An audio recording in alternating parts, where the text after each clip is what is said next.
نحمده ونصلي ونسلم على رسوله الكريم اما بعد فاعوذ بالله من الشيطان الرجيم بسم الله الرحمن الرحيم قال الله تبارك وتعالى في القرآن المجيد يا أيها الذين آمنوا اتقوا الله وقولوا قولا سديدا صدق اللہ العظیم۔ سامعین و ناظرین، آج کے درس کے اندر ہماری گفتگو کا عنوان ہے کیا اسلام میں ایک عورت کی گواہی ہو سکتی ہے یا نہیں ہو سکتی؟ یاد رکھیے، حدود اور قصاص کے معاملات میں عورت کی گواہی معتبر نہیں۔ نکاح اور طلاق اور وصیت، ان سب کے لیے گواہی کا معیار شرعی یہ ہے کہ دو مرد عادل یا ایک مرد اور دو عورتیں ہوں۔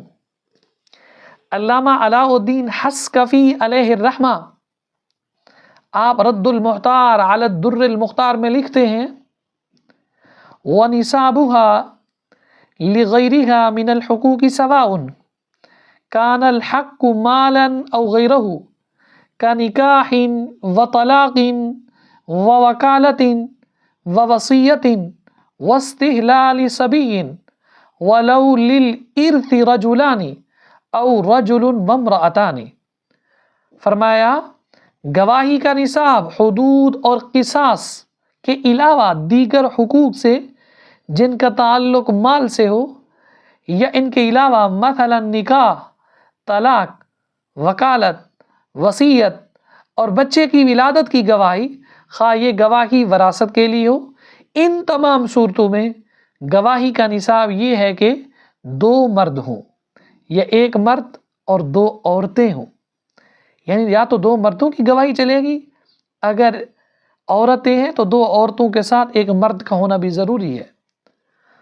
اور ہدایہ معاشرہ بدایت المبتدی کی جلد نمبر 5 صفحہ نمبر 403 کے اوپر یہ موجود ہے وَتُقْبَلُ فِي الْوِلَادَةِ وَالْبِكَارَةِ وَالْعُجُوبِ بِالنِّسَاءِ فِي مَوْضِعٍ لَا يَطَّلِعُ عَلَيْهِ الرِّجَالُ شَهَادَةُ امْرَأَةٍ وَاحِدَةٍ لِقَوْلِهِ عَلَيْهِ السَّلَامُ شَهَادَةُ النِّسَاءِ جَائِزَةٌ فِيمَا لَا يَسْتَطِيعُ الرِّجَالُ النَّظْرَ إِلَيْهِ۔